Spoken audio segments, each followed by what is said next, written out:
Hello and welcome to the Final Bell, the official Geelong Cats podcast. It is great to have you with us. Finals are here. And as we've been all year, we are brought to you by Panther Tyres. Thank you so much to the team at Panther Tyres for their support all season.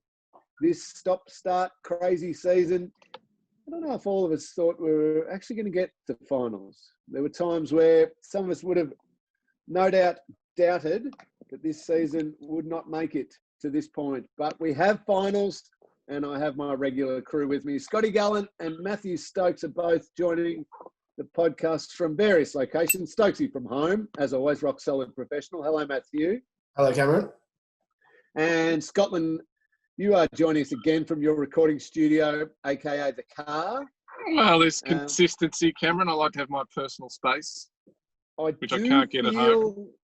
I do feel, Scotty, that we must be coming out of some form of lockdown because you are looking sharper than normal. Your hair, the beard's just been manicured a little bit more. Finals football, finals, I step up like you. Oh, you did a little bit when it mattered. So I'm in that vein. I step it up, Cameron. Nice. I like that. We are talking finals. We've got Geelong taking on Port Adelaide tomorrow night at the Adelaide Oval. Superstar defender, one of my absolute favourites, Tom Stewart, will be joining us in just a second to have a chat before they jump on the plane and head to Adelaide. We'll get to your questions. I may or may not let these two peanuts ask some questions about the All-Australian team, or hopefully I'll got the podcast short. I've got a long list, all of these here. Oh, no. Jed Hughes plays his 100th game for the Cats, which is fantastic. Father-son, he now qualifies if he has a son or a daughter to Cats, just another third generation. Come on, Jed, no pressure. But 100 games for him, so fantastic. Stokesy, I've got one just to pump you up as we lead into our chat about Port Adelaide. The last time these two teams played in a final was the 2013 semi-final. Players to the Cats playing then with Selwood, Taylor, Hawkins, Duncan, Guthrie, Blitzarves. Port had Ablett, Boat, Gray, Wines, Jonas, Hartlett. But the man who was the leading possession getter on the ground that game was Mathew Stokes with 28 disposals. Just put on a clinic. Take us through that day, Stoker. As we talk about all the time, Cameron, sometimes stats can be misleading. But I do remember that game. We were very heavily favourite and we were behind at half-time. And if I recall correctly, we jumped on the back of Selwood's back. He led us very well early in that third quarter to get back. I think we were probably between 10 to 20 points down, if my memory serves me right. And he led the way for us to come back and have a good win, because we would have a lot of questions would have been asked if we lost that game, but we were able to come back, claw our way back and win the game. I don't believe you. Joel Selwood would never have led a team to victory and had people climb on his back. He's never done that in his career. No, I do remember that one, Stokesy. I was calling that one, and I must admit feeling a little bit sick, thinking because at this stage Port Adelaide they'd struggled big time, and they were just in their initial stages of their build to. Ultimately, they made the preliminary final 2014, I think, Scotty. Yeah, they were lucky. Hawthorn, they should have won that. Yeah, but it was this new Port Adelaide team. I was thinking, oh no, this is going to be really bad for the Cats if they drop this one. But our man Matty Stokes just put on a nice little show, and Selwood, as you mentioned, got the win. And then that Port team, that was the first part of the rise with Kenny as coach and Travis Boak as captain, and they made that prelim, unlucky not to make a grand final. They then, I think quite smartly by Ken, realised that that was their peak, that 14-15 sort of period, and then they were going to remain competitive, but made some brave decisions to trade, get these young players, and now they've launched again. And minor premiers, home final, Adelaide Oval. I'm expecting, Stokesy, a very, very different team to the one that's not in personnel, but just in the way they play, to the one that Geelong dismantled pretty comfortably during the season. 100%. I think if you looked at the two teams and how they would have gone about doing the study of each other's and how they play, I think Port would have got a lot more out of that game than we would have. I mean, they played pretty badly that night.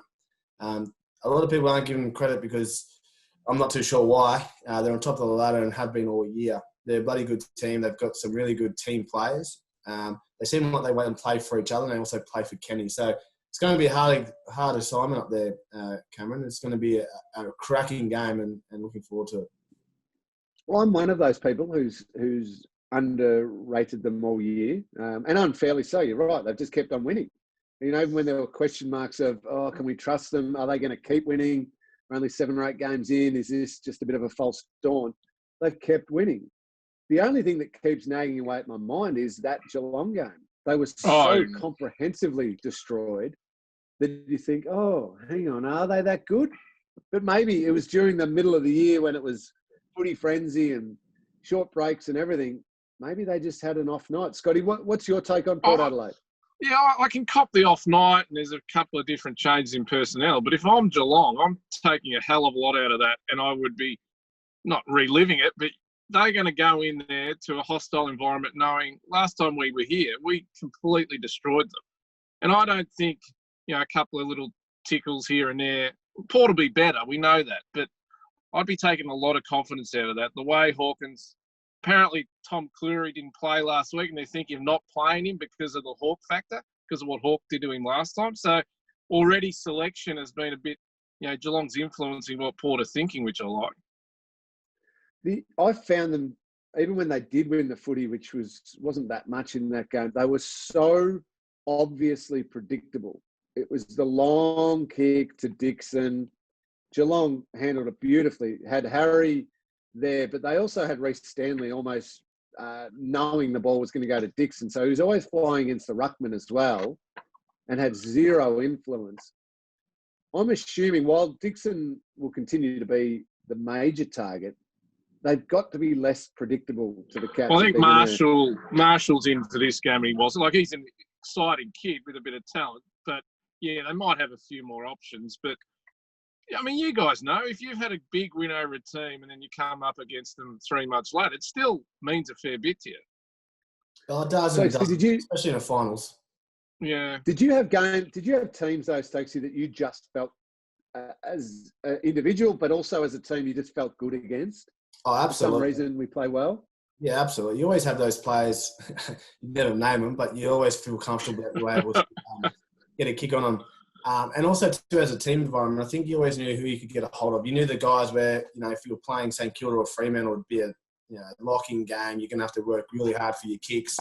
And it's going to be a grind of a game where you had other games where you played, won't say the names, but you knew it was going to be open. You could probably get away with cheating a little bit and pushing forward a bit. So I don't think Port in this instance will be us saying we can take control of it. I think if you have a look at the one aspect of the game that we got we annihilated, and it was Hawkey getting one-on-ones. I think this time Port will say we'll allow anyone else beat us but Hawkins. And we'll put and Patrick Dangerfield obviously being up forward does put a bit of another headache.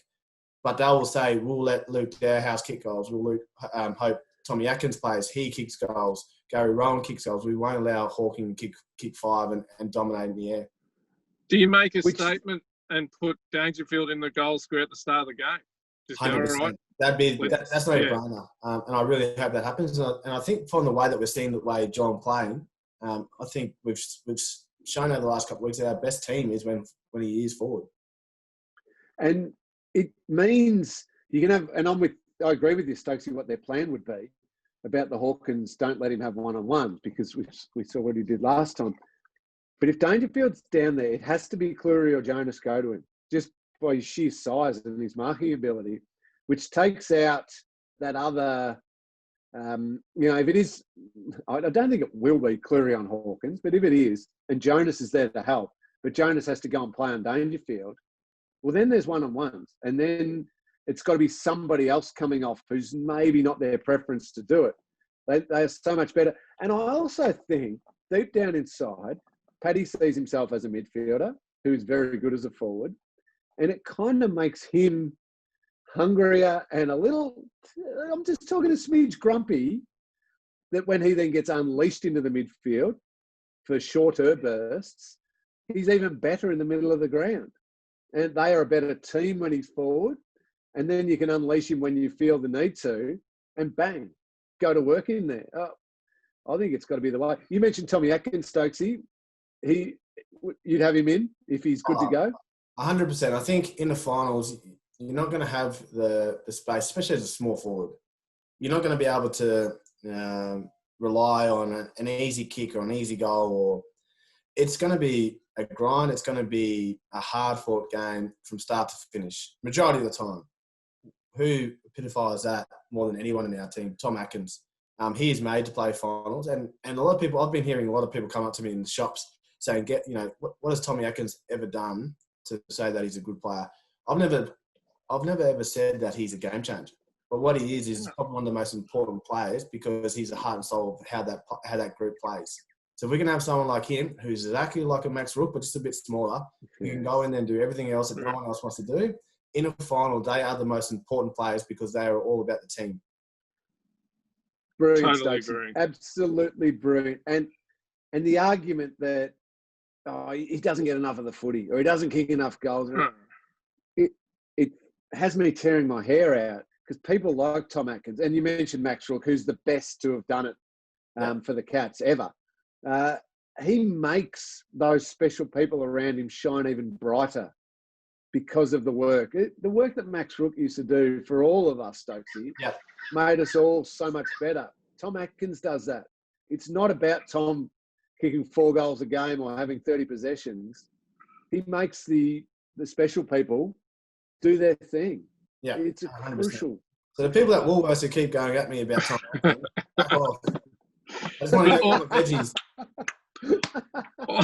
All of this will mean nothing, though, Cameron, if Geelong again walk into a final half asleep and a quarter time of 5 goals down, which has become a problem. And if you do it in Adelaide against this team in Port Adelaide, well, forget it. I mean, I don't know how they do it. And Chris Scott has said we've tried a million different. They cannot start like half asleep people. Agreed. And it is always going to be hanging there. And the narrative doesn't change until you change it. Yeah, absolutely. So Chris Scott is always going to be asked about it. The players are always going to be asked about, what about your finals record? What about the way you start finals? What about qualifying finals and starting? It will continue to be asked until you do something about it. And the only way they change it, it's funny, reading an article the other day, just to quickly go off topic, about Richmond, about how they develop talent better than nearly anyone in the competition, how they've Shai Bolton and Noah Bolter, they're just one of the greatest models of developing talent. And that is right now. But 4 years ago, if you'd written an article about that, you would have been laughed out of the room.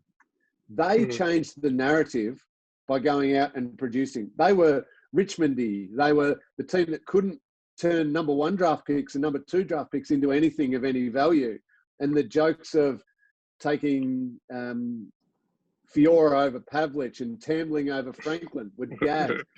That narrative is gone because Richmond on the field changed that narrative. The only way you change it, Stokesy, am I right, Geelong have just the players. It is their responsibility.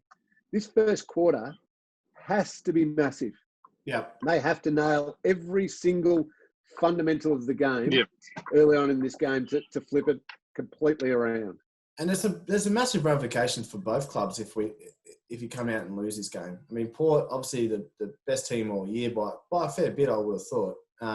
If they lose at a home game, there's going to be a lot of questions asked. We lose, it's going to be the same narrative we've listened to over probably the last 5 or 6 years about the finals records. But the way that I look at it from the players is that, exactly like you're saying, they're the only ones who can actually change it and create your own legacy. I mean, I'm kind of sick of talking about our premierships, to be honest. It's great that we were able to win and be successful, but this group can be able to create their own legacy and their own photos on the wall and another cup on our club. And it's up to them. It's not up to Chris Scott. It's part of he's part of the that team. But these players have a chance right now to do something that will be able to talk about forever. And it doesn't just happen over 3 quarters or a half. It's 4 quarters of a slog, week in, week out over the final series. So, if they're able to get this together, the results and what's on the other side of this oversized bridge is something that can glorify you forever. I just hope they understand the ramifications on both sides, whether you're winning or whether you're losing. And I feel really good about this group. I have for, I don't know, maybe the midpoint of the year that in years gone by, Stokes, it has felt that unless Dangerfield and Selwood and maybe Hawkins do something incredible in the game, I don't know if we're good enough to get over this team, whichever team it might be in finals. This year, I feel if they commit to everything that you're talking about, but are also understand that it's got to be an even spread of players contributing that, I feel really good about this team. I think they go over to Adelaide and they beat Port. Guthrie meant a goal of Parfitt through the middle of the ground, complimenting Duncan, Selwood, Dangerfield. Hawks up forward, Gary Rowan produces, and Dalehouse is there, and Tom Atkins plays, and that backline is solid as a rock. I'm no longer hoping and pleading that one or two players have the games of their lives. Yeah. All I'm hoping is that every player produces to what their level of capability is, and they've done it before and they can do that again. That makes me feel good.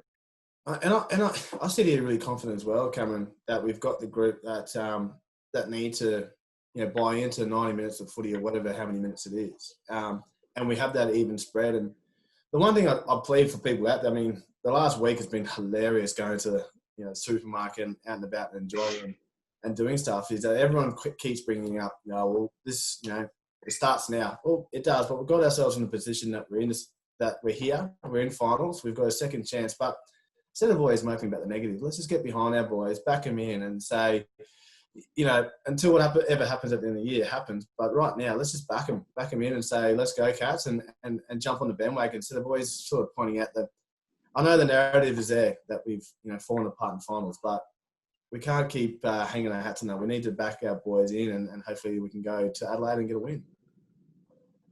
Scotty, I'm on board. Hey? Good. You're always ear to the ground, though. What's happening with the team? We're going to ask Tommy Stewart in just a second if he's got any little whispers for us. I think. And Tommy Atkins. Yeah, Reece and Atkins in. Stokes' man, Jackie Boy Stephen. I'd be surprised if he keeps his spot. And I think Big Sav goes out, obviously. So I think 2 changes for the Cats. And that makes sense. Oh, Zach Tui is the other one. Zach Tui missed. No, he missed. Did he play the last game? He played in the fine. Sydney game. Yeah, he's just got his knee that they're managing. He's fine. You know what he's like. He'll definitely be in. So I think 2 changes. He is reasonably tough, our boy Reggie. We won't say that to his face. When he's he did fake that rib thing a few weeks ago, but other than that, he's legit. No, I'm with you. I'm glass full too with you, boys. Go Cats. By the way, are you glass half full about your mob? Oh, it's like a buy. It's like it's just they don't even really have to turn up. It's going to be that easy. Poor old St Kilda. All these dreams they had, they've run into Air Norton and his crew, and that's a buy.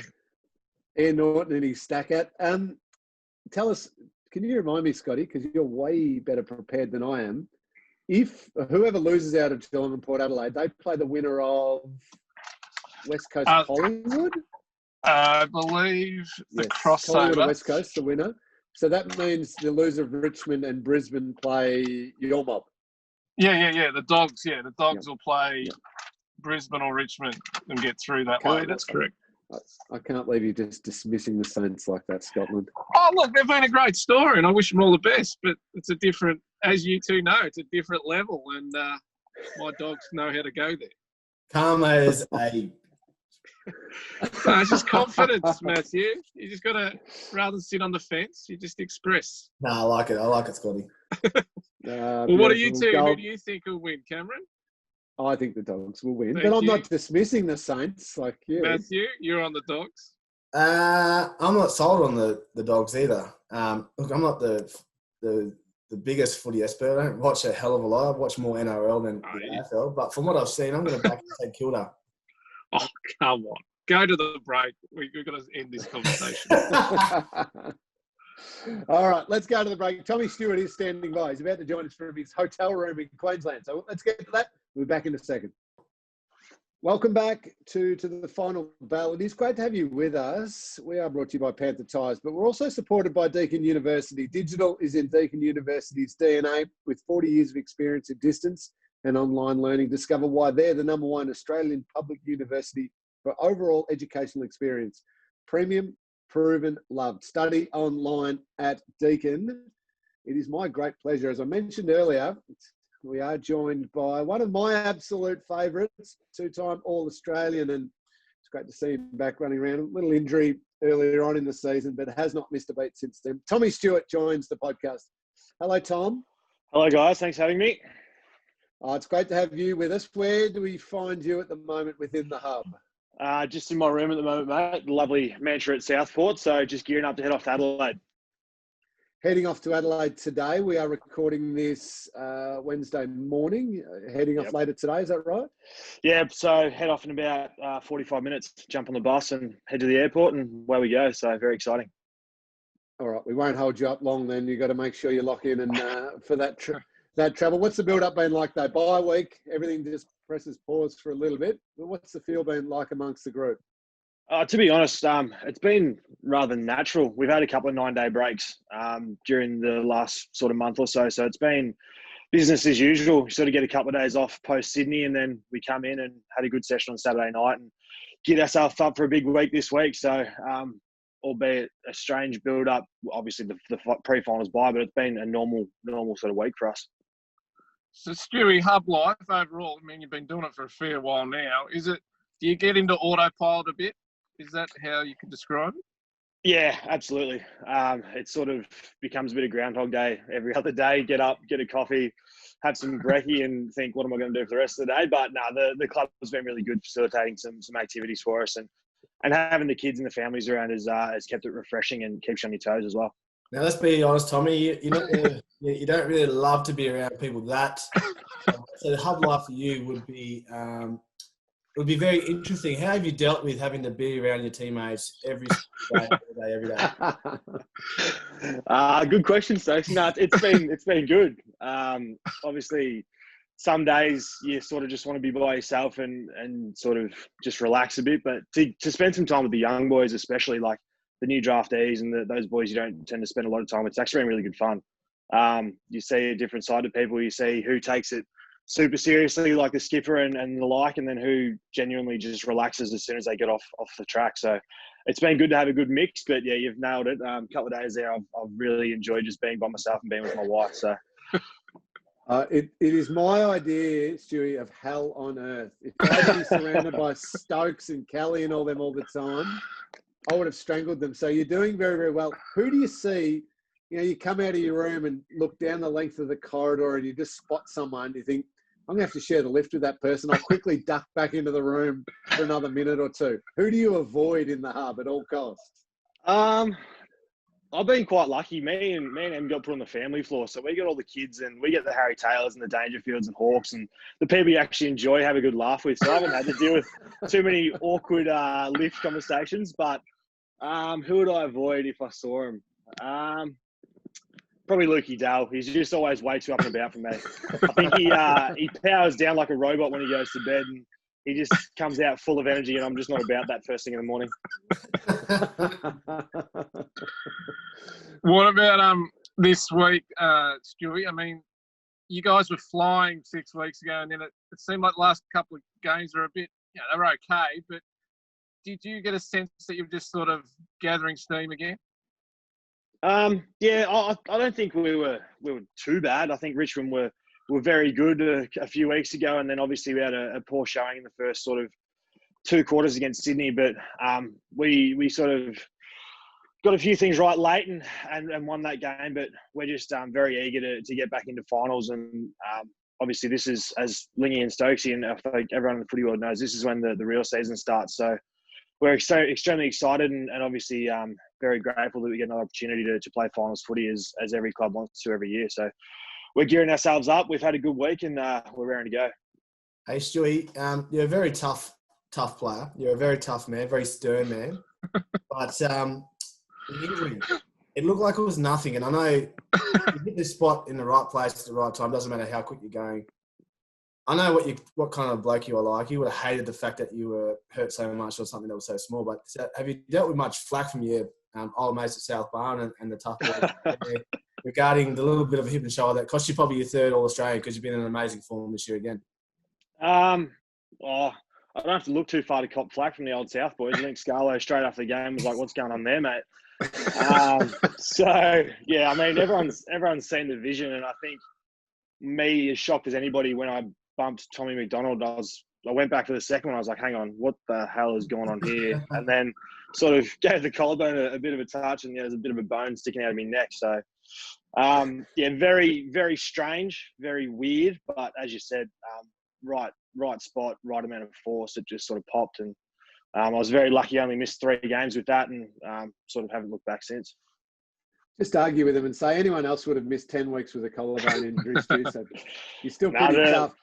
To be honest, like Ling John getting back in 14 days is unbelievable. I could have got back in 20 odd, and I still wouldn't have been right. So 26 days to get back, I was seriously amazing that he got back in 14 to play in a VFL granny.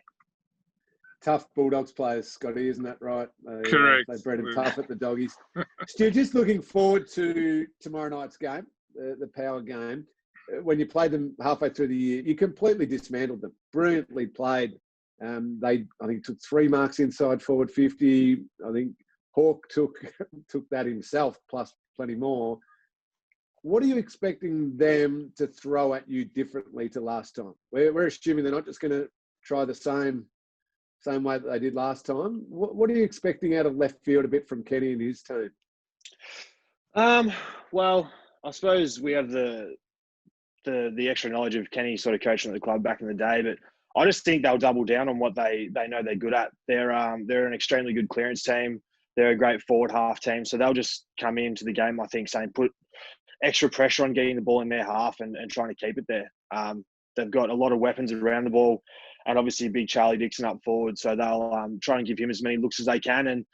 And then their small fleet will go to work on the ground. Zach Butters and Connor Rosé and Robbie Gray are all class players. So we've got to match it in there with them and obviously get the ball up to the big fella at the other end and give him as many opportunities as we can in front of goals.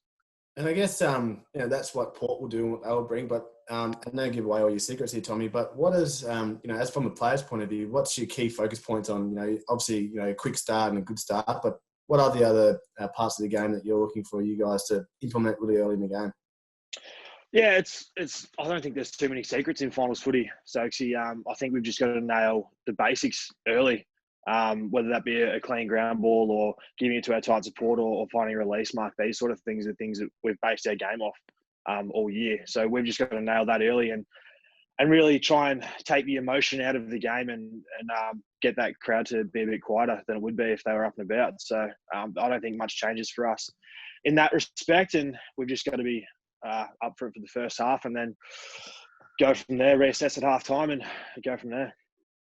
Stewie, what about the Gazza impact? I mean, and I'm not saying the players say, well, let's do it for Gaz, but is there a bit of a sort of fairy tale or a 1% that you understand this is one of the greatest players last month of footy and he's come back to basically do one thing and win a flag? Oh, I mean, there's obviously that romantic side to it, Scotty, yeah. and the fairy tale is obviously he's arguably the greatest player to ever play the game, and he's come back to Geelong in searching of that extra premiership. But I think in terms of doing it for Gaz, I don't think that's quite right. I think it's we should be doing it for the entire football club as a whole, and the way that everyone supported us throughout this time.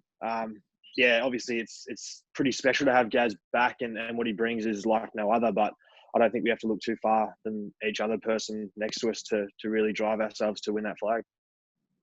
Now, Stewie, by the time our magic man, Rowan, who's our producer here, chops all this up and does everything, this won't go to air until late on Wednesday when the teams have been announced.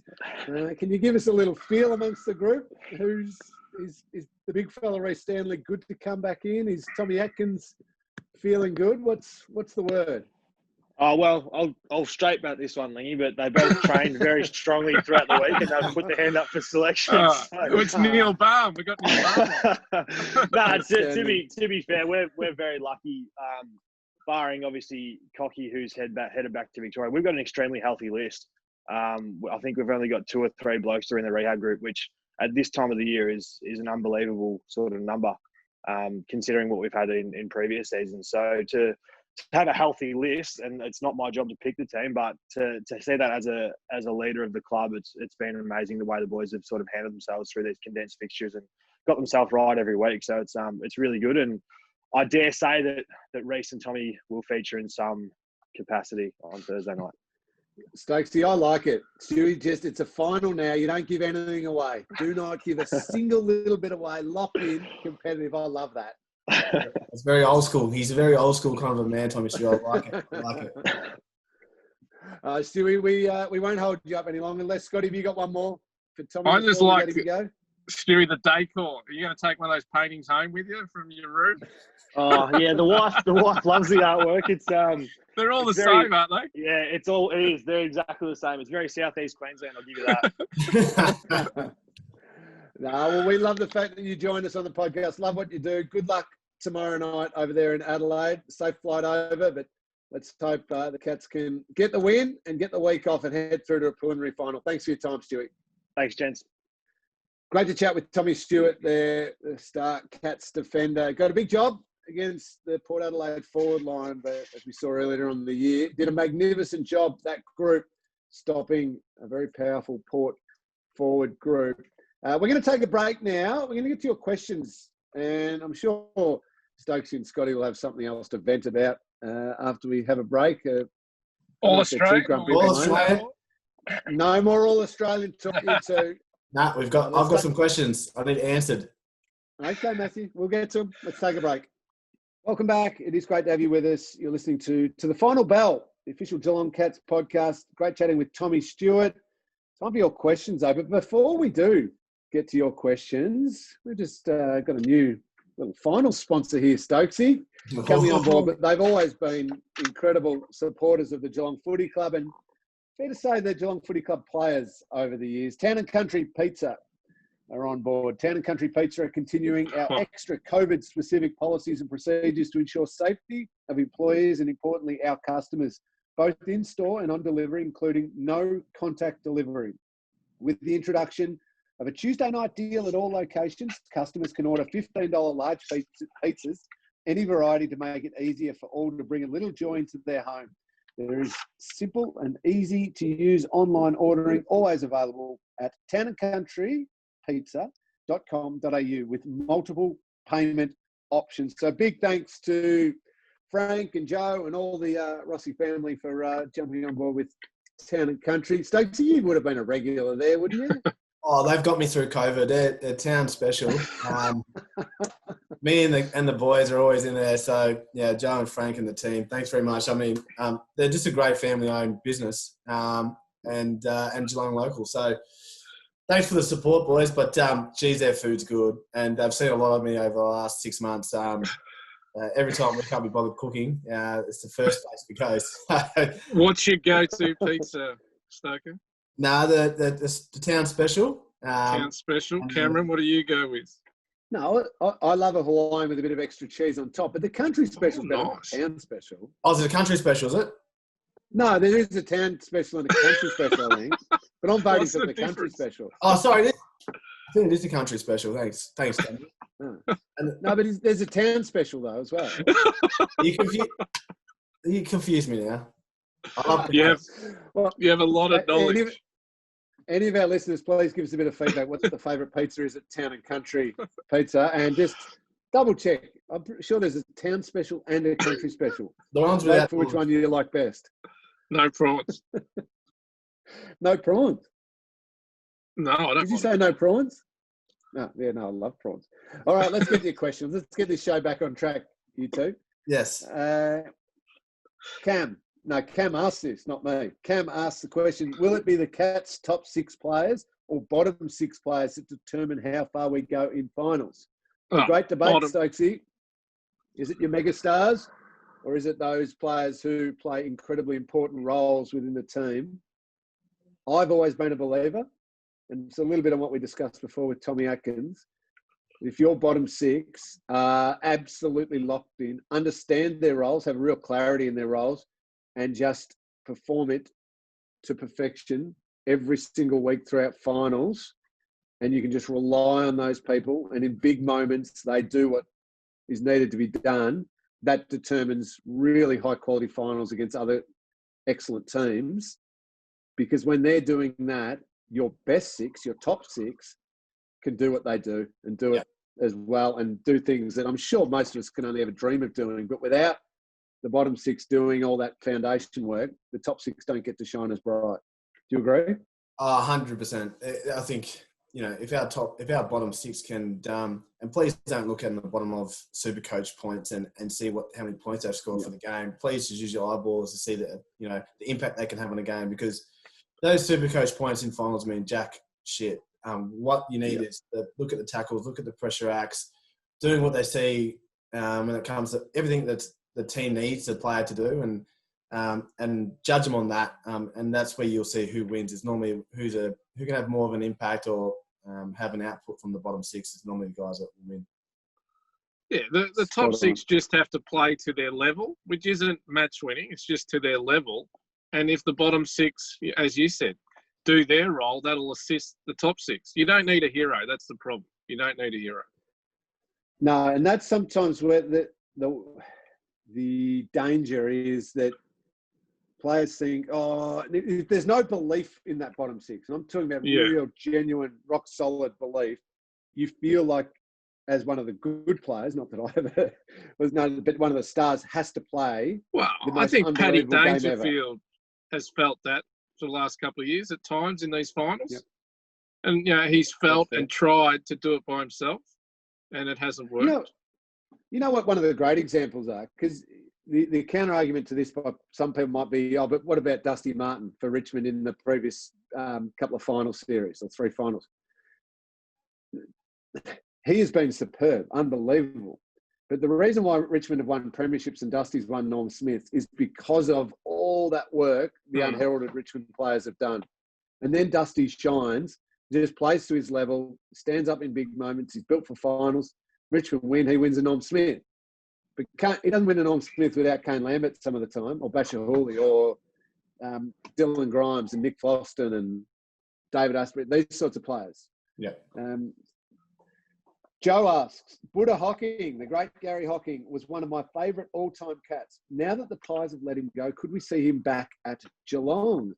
Scotty, what have you heard the great Buddha's up to these days? Yeah, no, not a lot. I mean, he was stood down initially with COVID, and then it came out this week that, he actually won't be coming back at all. So, Buddha, he's coached in a lot of places. His experience is top level. He's well liked at places he's been. So, I don't know, if there's a shuffle, he'd be in the mix for sure. Collingwood rated him very highly. Yeah, very high. He did, and part of that run to the grand final. Very high. So this is the sad thing about COVID. There's some very quality coaches who, for no fault of their own, really, have just, whether their contract's up or whatever, they've fallen away. And he's one of them. And I think there'll be other examples, Stokes, of some of our great mates, great teammates, who are brilliant football brains and wonderful relationship people. And in time, or probably already are, really good development and assistant coaches, and in time could turn into unbelievable coaches who have been spat out for the moment. But with every club spitting them out, there's no other positions for them to go to. And you worry that those great football people might be lost to the game. And you only hope they can hold on for a little bit, weather this storm, and then get back into a football club and have a great influence on young players. Yeah, it's a sad environment all up. I mean, there's going to be a lot of people lost in the industry. But there are a lot of people, and I'm not saying this about Gary, but there are a lot of people who have been in this industry for a long, long time. So maybe it's been great to be able to refresh the groups and be able to get the younger people who, and I'm not saying the older people are no good. What I'm trying to say is that the game changes every 3 weeks. So footy people who have been in the game for a long, long time sometimes get sort of stuck in their ways of how they see the game or how they think of the game. And I think with the young players coming through and the way they are and their attitudes towards football and life, you need that good mix of knowledge of how the game is played, but also how to be able to talk to younger players. So it's been a horrible time. I've seen some really good people lost over that period of time, and Geelong will be no different. We're still trying to figure out what our makeup is and how that footy department looks and the coaching structure. But it is going to be a really hard game to get into over the next few years. But like you said, we've lost some good people already, and where do they go to? Because there's no other jobs out there in the footy world. But you might see some great coaches in the VFL level or the GFL or the GDFL. So hopefully they don't get lost too much. Well, and I wonder if... No, sorry, Cameron. No, one of your former very close friends has taken over a very historic role this week. Domsey.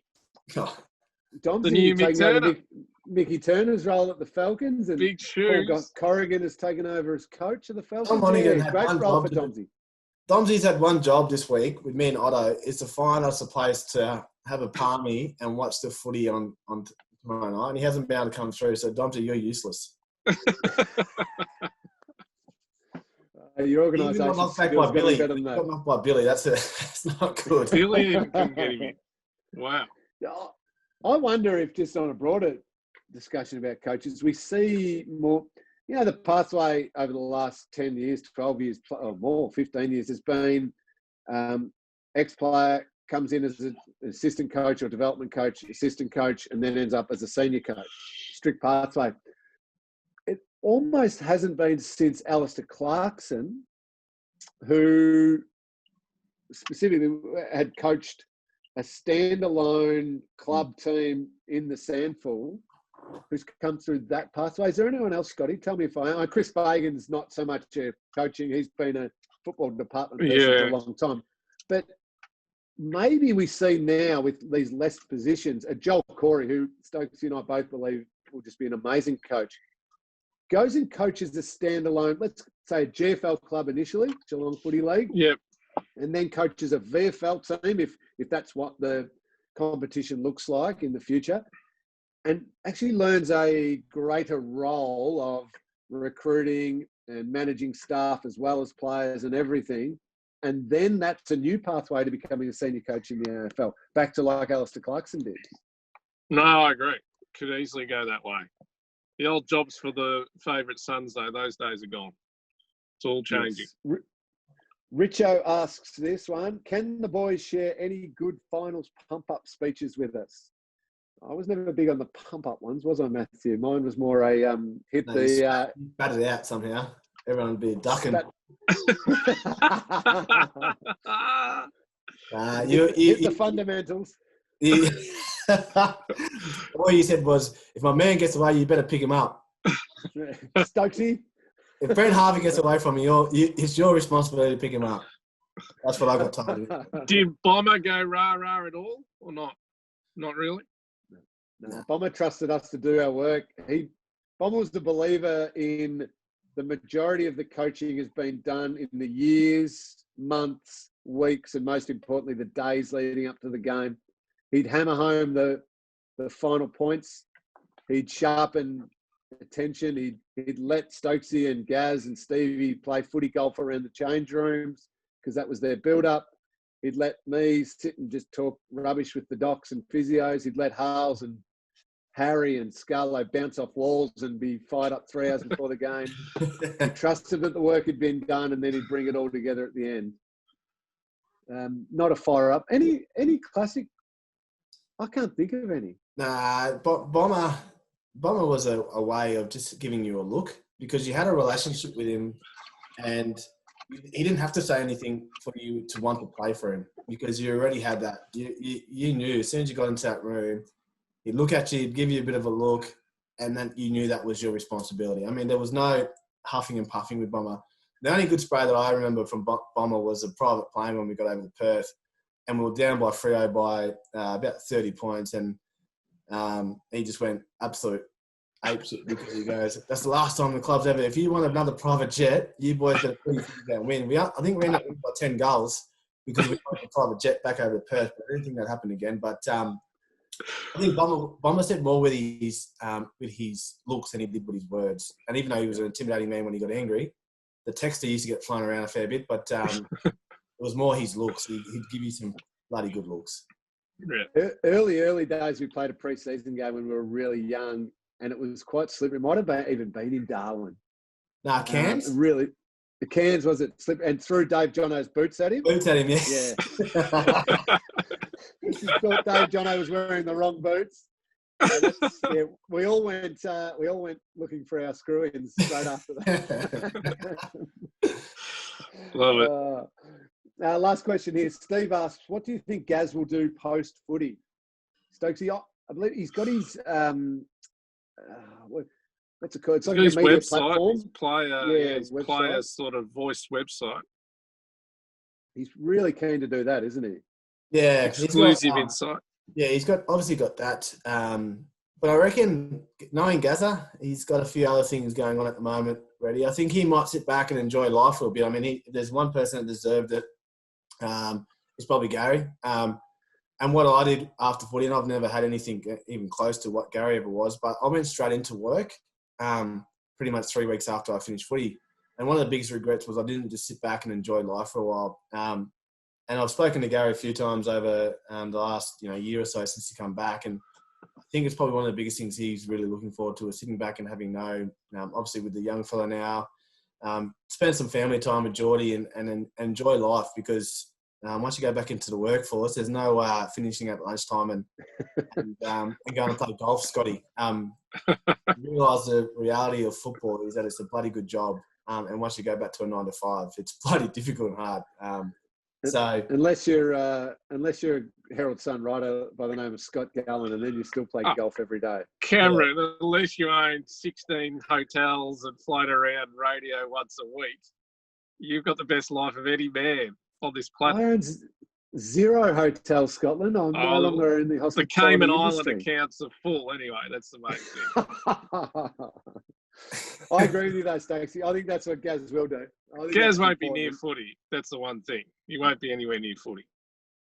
No, exclusive insight, as you said, Scotty, is the website and the platform, and I think he does love. He is a student of a lot of American sport. Loves LeBron and those crew, and they obviously LeBron and Kevin Durant and players like that in the NBA they've got a real platform to give insight to players' perspective on things, but also a platform for social messages as well and community messages, and have been really strong in that. So I think that's where Gaz will go as well. But you're right. I reckon that's important, that not rushing. If you've had a long enough career and you've got that little bit of a buffer, that you can spend at least 3 months, I reckon, just taking a breath from the intensity of...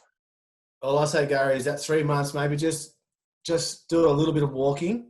Because my first 3 months out, I went to the AFL and I ate nothing but donuts and cakes every day. And by the time I got to, I can't remember whose wedding it was. It might have been Mitch Duncan's wedding.